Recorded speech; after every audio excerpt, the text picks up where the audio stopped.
What up? Por que que tudo fica mais barato para quem poupa em Bitcoin? Por que que as coisas elas tendem a longo prazo a ficarem mais baratas para quem poupa em Bitcoin? No vídeo de hoje eu vou falar sobre isso. Eu até trouxe aqui uma lousa para ficar mais fácil a explicação para vocês. Não sei se eu vou postar esse vídeo também, porque é a primeira vez que eu gravo assim com a câmera traseira do celular e nesse modelo de lousa, então eu estou testando. Só que se ele ficar bom, eu vou postar de qualquer jeito, beleza? Sem mais enrolação, vamos para a explicação. Antes de explicar por que que tudo fica mais barato para quem poupa em Bitcoin, eu tenho que te explicar, é óbvio, é claro, por que que tudo fica mais caro para quem poupa em moeda fiduciária.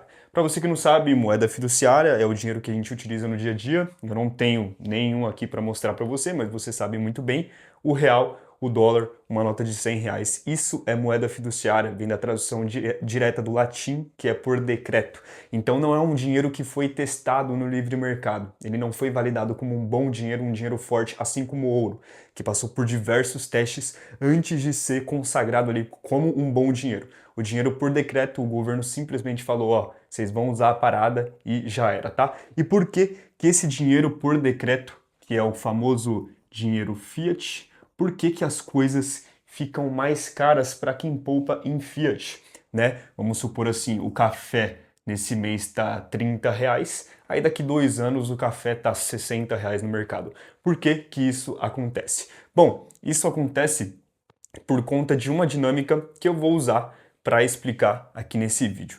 Vamos colocar aqui a quantidade de dinheiro em circulação como o cifrão do real, tá? Vamos supor que existe aqui um dinheiro em circulação e aqui a quantidade de bens e serviços presentes na sociedade e eu vou simbolizar isso como uma maçã. Bom, partindo do pressuposto que a gente começou aqui, tem uma X quantidade de dinheiro presente em circulação e uma X quantidade de bens e serviços presentes na sociedade, o que acontece basicamente é que o dinheiro fiduciário ele pode ser impresso, ele pode ser emitido com uma facilidade absurda.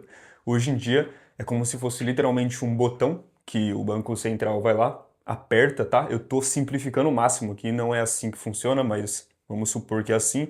Aperta um botão e pronto, entrou dinheiro novo na economia. Só que o problema é que quanto mais dinheiro novo entra na economia e a quantidade de bens e serviços não acompanha esse crescimento da base monetária, da quantidade de dinheiro em circulação, você percebe que existe uma quantidade de dinheiro muito maior presente na economia e uma quantidade de bens e serviços que não mudou, ou se mudou, foi um crescimento extremamente lento, que não acompanhou o crescimento do dinheiro em circulação.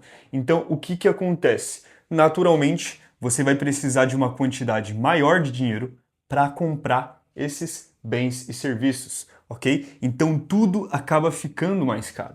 Então, quando o governo imprimiu dinheiro pra cacete na pandemia para lidar com as consequências da pandemia, a gente está sentindo isso agora. Ele imprimiu dinheiro para financiar a dívida, para financiar os seus gastos.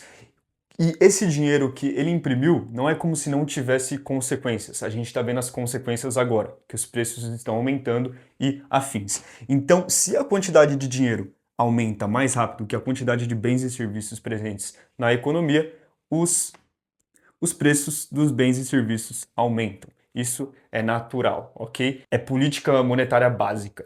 E por que que tudo fica mais barato com Bitcoin? Tá? Vamos colocar aqui BTC. Por que então que os Bitcoiners eles ganham poder de compra? Por que que tudo em Bitcoin fica mais barato? E é muito bem simples, tá? Isso aqui que eu te expliquei é chamado de inflação.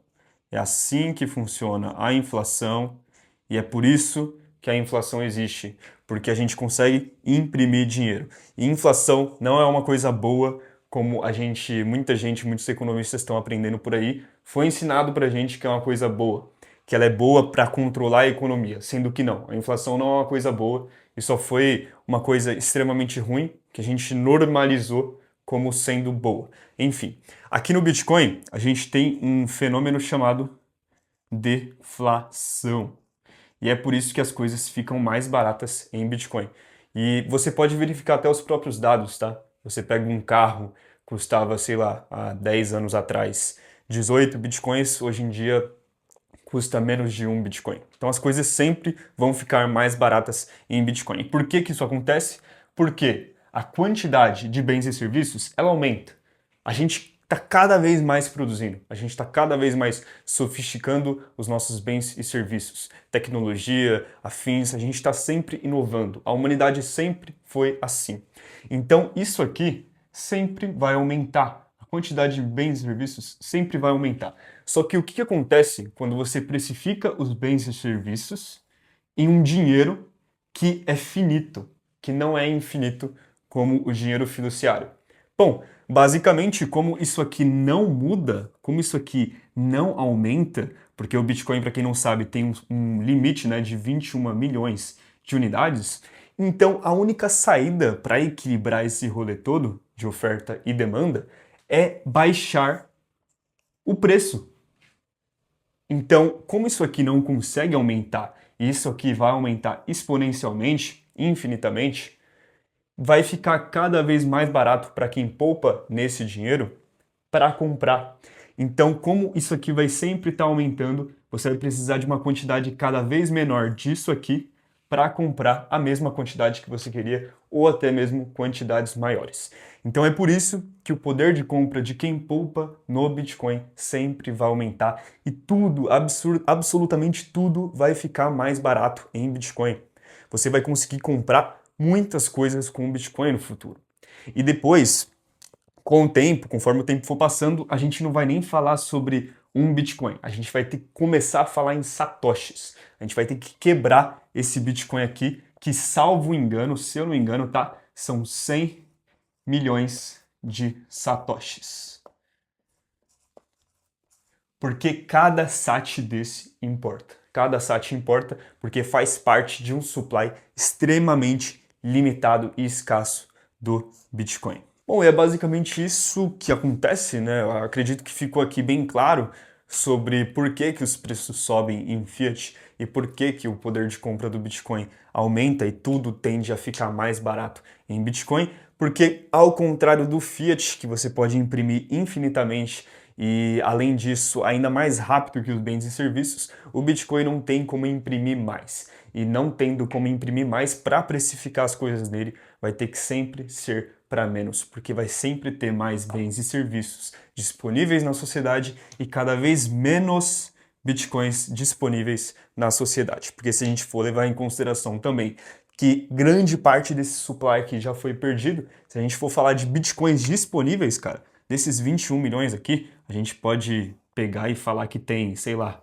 19 milhões disponíveis, porque só 1 milhão tá na carteira do criador do pseudônimo, né, Satoshi Nakamoto, e ninguém tem acesso a isso aqui. Mas é assunto para outro vídeo. O que eu queria explicar é a dinâmica e esse conceito básico de política monetária, né, que inflação, deflação e etc. Bom, esse foi o vídeo. Como eu disse, eu não sei se eu vou publicar ele, eu não sei se ficou muito longo, se ficou muito curto, se ficou confuso, mas espero que tenha dado para você entender aí essa dinâmica e por que que tudo fica mais barato em Bitcoin. Se curtiu o vídeo, deixa o like, se inscreve no canal para mais vídeos como esse, deixa aqui nos comentários o que achou desse vídeo. Todos os meus links estão na descrição. Muito obrigado por me assistir até aqui. Te vejo no próximo vídeo.